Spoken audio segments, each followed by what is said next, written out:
watched Colin's show earlier, The Herd, phenomenal as always, and Colin loved it. He said Sean Payton didn't mince words. He loved it. The more I watched it, the more it aggravated and agitated. Like every little second. A little bit. Sean Payton is an incredible coach. He absolutely is. We know that.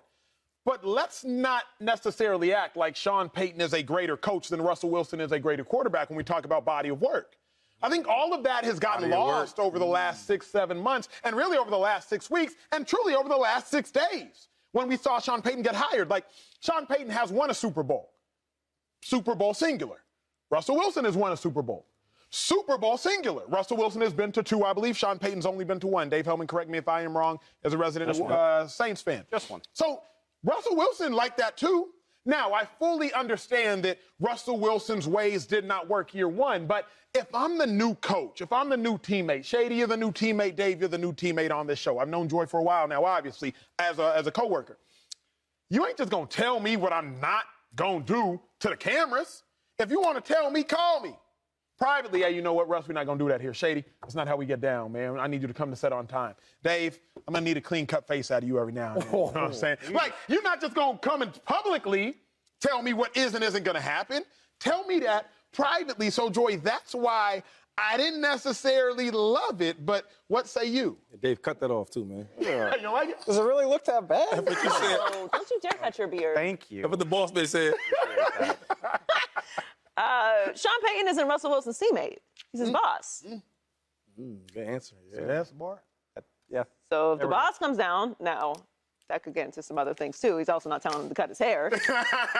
But he didn't come in here to be his teammate. He didn't come there to be his friend. And when you play as badly as Russ did, what you were doing clearly wasn't working. Now look, Sean clearly said that he didn't know anything about what this reporter was asking him about. So I wouldn't be surprised, like, when he sits down with Russ and Russ is like, hey, he's really not just my quarterback coach. He's also, like, my trainer and helps me stretch or whatever. And they have those conversations that he backs off of this because he also gave himself the wiggle room of, I'm not familiar with that. But if he does move forward with this statement, I'm okay with that, too. Sean Payton didn't come here to make Russ feel good. He came there to fix him. And he does need fixing. There's no argument about that. When you have the expectations that Russ did, get paid what Russ got paid, when what's been given up has been given up to acquire you, and you play as badly as you did, you don't get to say what you want and don't want. It's not up to you anymore. You've lost that privilege for this year. That's how it goes. I just said, life comes at you fast. If it was kind of okay, but we feel like we could use some improvement, we're just going to move off the coach. This was a disaster. It was the worst disaster in the league last year. And we had some pretty big ones. But this one took the cake. So I have no problem with Sean Payton coming in and setting the standard for how things are going to go. Shady, I need you to tell me how it goes, big dog. In 2012, your head coach was Andy Reid. Andy Reid currently coaching in the Super Bowl. He's the coach that drafted you. You only had 800 yards. There were several reasons as to why, but the facts are the facts. You only had 800 yards. In 2013, you got a new head coach by the name of Chip Kelly. You go from having 800 yards to 1,600 yards. You instantly double that rushing yard total. I don't know why you're looking surprised. I'm just reading you the legitimized numbers. But 2013, I was still with Andy Reid. 13 Chip was there, Coach. Nope. Andy Reid. It's okay. It's cool. I got busy. On the same team. I got busy with everybody. Don't worry about it. Don't worry about it. I got busy with everybody. We'll address this off, Kim. But the fact of the matter remains, Chip comes in, you have a phenomenal season, you lead the league in rushing. Tell me, is this how it goes when you have a new coach if there's no relationship? You know what? Like, there's truth on both sides. So I get what Sean Payton's saying. But hold up, man. Hold up. Before you got there, they ran things a certain way. Now, when I was with the Bucs my last year, winning the Super Bowl, Tom Brady had his guy. He had his guy that he was like a trainer, though. So he wasn't like a quarterback coach. He was a trainer. Everybody, Tom was big on, listen, after practice, I want all you to go see my trainer first and then go to the training staff that the Bucs had second. And I liked it because Tom is like that coach. He knows what everybody's doing.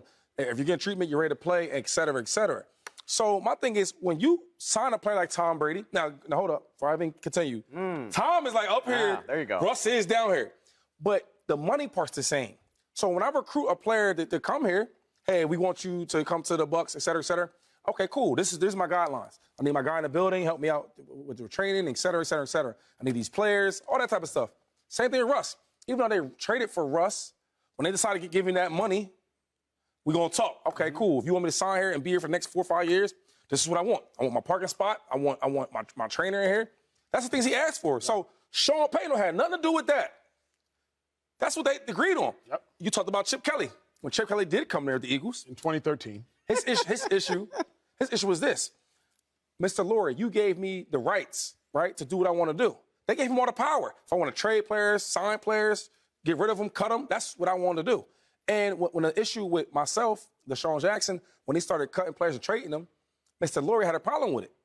He said, well, hold up. You gave me the power, Mr. Lurie. So either you honor the contract or I'm leaving. And he stepped back. The last time he wanted to trade, the last player he wanted to trade was Brandon Graham.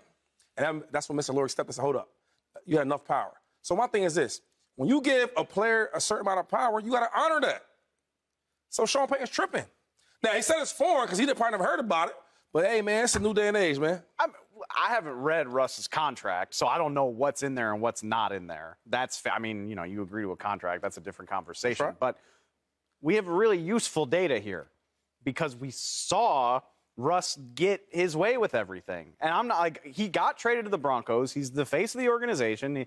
He said Super Bowls, plural with an S. And on top of that, they built it all around him. Like Nathaniel Hackett's quote from the summer was, the offense will be what Russ likes to do. That's right. And then don't forget, we tend to forget the big fly in the ointment here, which is that the Broncos changed ownership groups. That matters because a whole new group of billionaires came in and saw a disaster, which if I was Sean Payton and I was having this conversation with Russ, I would be like, look, I haven't won the Super Bowl every year of my career, but I've never once in my life had a season like you just got done with, ever. I think Sean Payton's worst season ever is like 7-9, still in playoff contention. Don't point too aggressively, though, because Okay. Russ can point right back at them 3, 7, and 9 consecutive seasons, and Russ ain't had a stretch like that either. They went So right don't point too hard. And that money not going Don't nowhere. point too That hard. money not going nowhere They went either. on a streak of like 5 straight playoff seasons after those 7 and 9s. That's not the point. The point is the ownership group made the hire. The ownership group said, this is what we had to watch with Russ being the face of everything, and we don't want that. They hired Sean Payton on purpose because he's one of the few people with the clout to come in and say, Russ, I don't know about all that, but that's not how we're going to do it this year. Because the Tom Brady thing is interesting. Tom Brady's got so much more clout, so much more ability to do that than anyone in the world. And on top of that, the ownership group was the same. The Glazer family's owned the Buccaneers for forever. And they were like, Tom, that is cool if you want to do it. Don't move. If it's this owner, that owner, the check's the check. Yeah, but the person who's writing that check changed. What does that mean? So that means that previous billionaire made you promises that this current billionaire did not. And this current billionaire got more billionaire billions than every other billionaire. But they got to pay it. No matter who the billionaire is, Sure. they got to pay that Look, check. I'm not saying Russ should be stripped of all and everything that he was promised. But if you're talking about a quarterback coach, which, by the way, you were not good at playing quarterback last year. So It's quite bad. maybe this is not the worst thing for you. Don't know who his quarterback coach is, but you weren't good at quarterback and you had your own personal quarterback coach. So it's not really that unreasonable to say we're going to change the coaching staff around and do things a little differently. He's not saying Russ will never have his parking spots or something. Like, this is something that is, you did not perform, and the person who was helping you to perform didn't do well, and then a reporter asked you, will that person be there anymore? So it's not even that unreasonable to say. It's a universal truth of life. Like, the better you are at work, the more people leave you alone about work. And the other universal truth is, if someone's writing you a $100+ million check and you don't perform, they're going to come in and tell you how you're doing things will be changing, because the more money I'm paying you, the more expectations I have of you. And Russ just isn't in a position right now to be throwing his resume around. I hear what you're saying about Sean, but you let the organization down and you didn't perform, not even to like nowhere near what you're being paid and what was given up for you. So it's on everybody to turn this around. It's not unreasonable for Sean Payton to come in and say, we weren't doing things the right way. We can keep doing it the way that you're doing it, but then you're not going to be here anymore, and I will. I think it's unreasonable for him to say it publicly without saying it privately. That's why I say what's unreasonable, because when you think about how many active head coaches are there that have won Super Bowls, I believe the number's at 9. Yeah. How many active quarterbacks are there starting that have won Super Bowls? Matthew Stafford, Patrick Mahomes, 5, 4. Aaron Rodgers, Russell Wilson starting. Now, if you want to throw my guy Nick Foles in there, you can and make 5.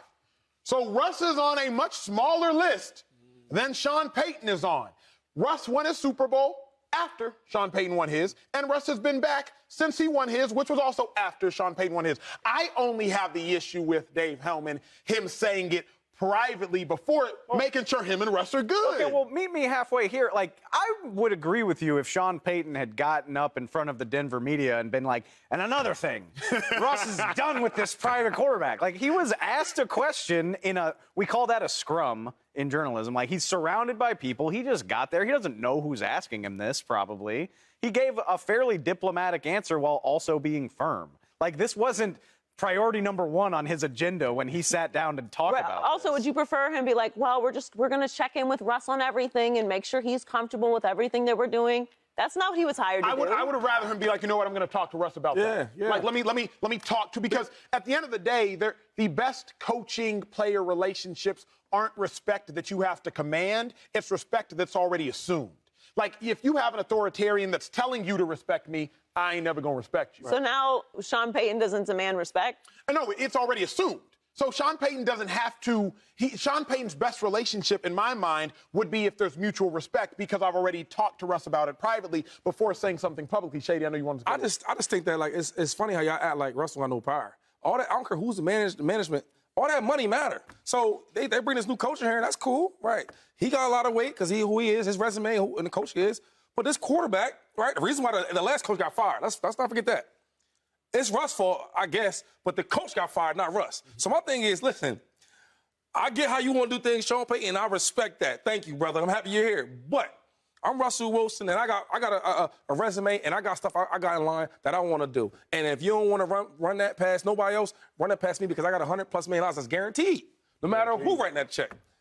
That's real talk, though. I feel if Russ pushed back against Coach, like, they can't move each other. They both got to be there. That's kind of where I'm at. But keep in mind that this is why I kept saying this all season long. This is a business. There are new businessmen and women in town. They got deep, deep pockets, like the deepest pockets that exist. Well, what do you say? What's that matter? They didn't sign Russ. You know how this goes? They bought this team. They have very high expectations. They bought a very expensive thing. They want to see results right away. That's why they brought Sean Payton in to begin with. So they don't care about Russell Wilson's resume. They care about what they're paying him. And when they're paying him, they want results. So I'm cool with Sean Payton's. I'm actually cool with his answer. He didn't even say, I will never be this. I am the ruler. Like, he says, I'm familiar with it. That's not how we're going to do things. But he left it open that if he did talk to Russ, this could still be a thing. And again, he didn't say Russ is losing his locker in the position that he wants to have it in, or he doesn't have an extra parking space. He said the guy that was coaching him at the quarterback position, which, by the way, he was very bad at last year, won't be there. I just don't. If I'm a player, and Shady. How? Like, my question is, how, if you're Russ, forget like anything else. Listen, he didn't say he's going to get free smoothies or something. Like, he said he wasn't going to have his personal quarterback coach. If you're Russ and you played as badly as you played last year, with the amount of money that you're getting paid and the amount of stuff that was given up for you with an organization that's used to winning championships, how are you going to be upset that the new coach said you couldn't have the guy that coached you when you played badly last year? Because, one, we're making the implication that Russ played bad because of his quarterback coach, and he didn't play bad because of Nathaniel Hackett. He didn't play bad because he lost the starting running back. Sure, but like, that's like the literal thing the guy was coaching him to do. Correct, but that's the assumption that we're making is all I'm saying. I think that's a fair assumption. I'm not saying it's unfair. I'm just saying that is the assumption. He played bad in an offense that Nathaniel Hackett described as being what he wanted to run. I think that's an coaches important that have badass years and still good coaches. Like, he had a bad year. I'm not saying that Russ isn't capable of. I think Russ is going to be better this year. Like, I think he is. Well, yeah, you've got Sean Payton now. No, I think he is. I don't think Russ is washed. I'm just saying Sean Payton said the personal quarterback coach for Russell Wilson, who played badly at playing quarterback last year, is not going to be in the building. Let's just keep it reasonable about what he's even talking about. He's not saying he's not going to have his free smoothies and he's not going to have his parking spot and all of this. You can't change my daily routine and who I have on staff and who I have employed and who I have as a part of my daily functionality without running it by me. There were players we had in Philadelphia who had their assistants walking into the building and whatnot. I won't say names, Mark Sanchez. It's not you can't have. It's not his assistant. It's not his assistant. It's a part of his team. Yeah. So, like, if somebody said, hey, the person who's a part of your team can no longer be a part of your team inside this team, we got issues. And the last part, he's not a regular player. He's $100 million man. Russ. So he's a franchise. So it's like, if Acho you my boy, but hold up. If Acho want to bring in his guy, I said, whoa. Thank you. Well, but his guys to do what? His guys to do what? If Acho's making $100 million this year to produce a show, and his producer that isn't a part of our producer team is the main producer on the show, and we have the worst ratings in the league, guess what the bosses are going to do? Guess what? What? We're still paying you $100 million, but this separate producer you got to go. But they say that first. You got to say that privately first. They don't got to do anything. They're billionaires. No, but Russ don't got to do anything because he's a millionaire in a franchise in a league that doesn't have millionaires. I don't understand. The B before the letter and then the M before the letter. But hold on, let me ask you this, though. Difference. What can they do to Russ? All this, the richest guy, y'all keep talking about his owners, the BBBs. What can they do to Russ? If I don't want to follow what you're talking about, what happens then?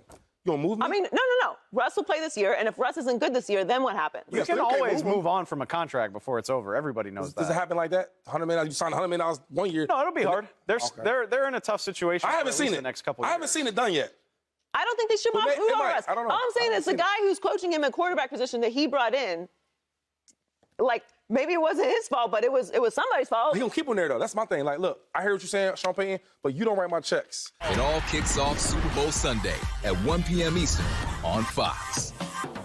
Subscribe here to get the latest from Speak, and go watch a few segments from our other shows on FS1.